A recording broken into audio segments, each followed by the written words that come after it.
Hello, this is Jay, and this is a presentation about my final project. Have you ever wondered why the same piece of music can feel completely different depending on the concert hall? Why a symphony sounds warm and emotional in one space, but thin or unclear in another? For me, this question started long before I knew anything about acoustic engineering, back when I was a percussionist sitting in the orchestra, listening to every room change the sound of my drums. My passion lies in the intersection of music and engineering. I spent years in orchestra, including 4 years as a percussion leader. Through that experience, I gained discipline, rhythm, and most importantly, collaboration. These skills naturally shape how I approach engineering problems today.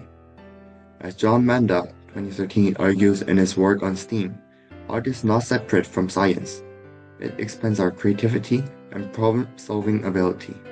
I really connected with the idea because my background in music constantly influenced the way I design, analyze, and build things.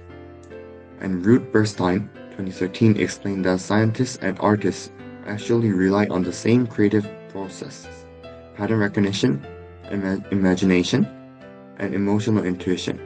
This perfectly describes how I think.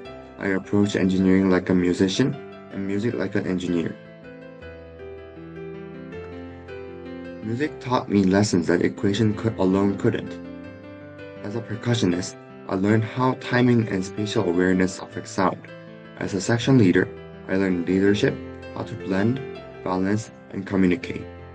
This is why I believe that Batik 2012 worked. Art and design belong inside STEAM education because they enhance creativity, innovation, and human-centered thinking.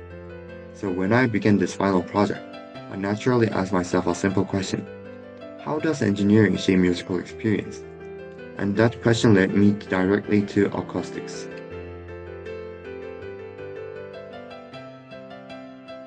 After attending several concerts in Seoul, at the Seoul Art Center and Lotte Concert Hall, I noticed something interesting. Classical music sounds beautiful in long reverberations, but pop concerts feel muddly in this exact same hall. I started asking, why does the same space work brilliantly for one genre, not for another? Why scientific principles create these differences? That become the foundation of my project, the acoustic design of concert halls for different musical genres. To understand concert halls, I first studied the fundamental principles to acoustics. I focus on four main ideas. First is the reflection, how sound bounces off surfaces. This can make music bright and full, or muddy and unclear. Next is absorption, materials that soak up sound. Too much absorption kills energy, too little creates caustic echoes. Third one is diffusion, scattering sound evenly. This prevents hot spots or dead zones and create immersive sounds for every listener. Next is reverberation time, as called as RT60. The time it takes for sound to decay by 60 decibel. Reverberation shapes the emotion of a hall. Long reverb, warm and majestic. Short reverb, clarity, detail, and rhythm. Borrow, one of the leading scholars in auditorium acoustics, explained the balance between reverberation, clarify, and diffusion defines whether a hall is suited for classical, chamber, or popular music. These scientific ideas help me understand why genre and architecture are so deeply connected. Next, I studied the four world-class concert halls. First is the Vienna Musikverein.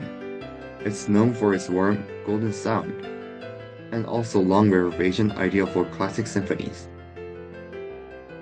Second is Berlin Philharmonic. It's very known as vineyard-style seating and strong diffusion. It makes immersive experience. Third one is the Tokyo Suntory Hall.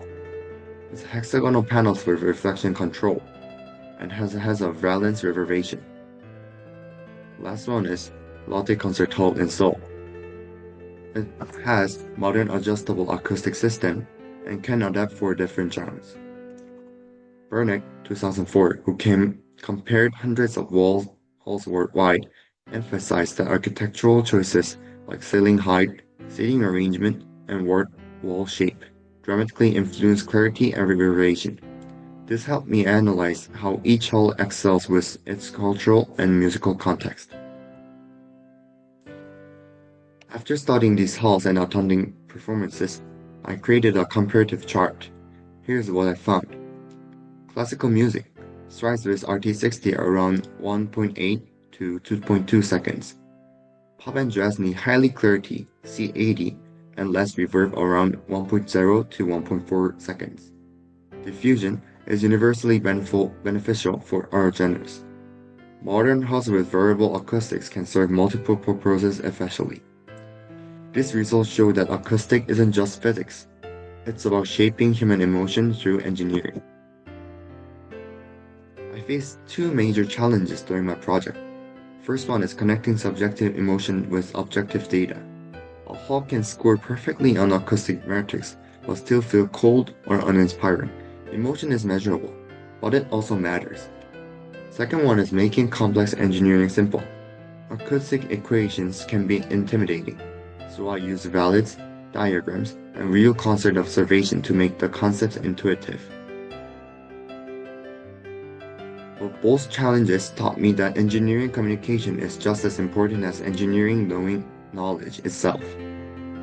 Based on everything I learned, I am now designing a conceptual ideal concert hall that will include adjustable acoustic panels, configurable setting for diffusion, optimized reverberation timing, genre-specific presents for classical, jazz, and also pop, sustainable materials that support acoustic performances.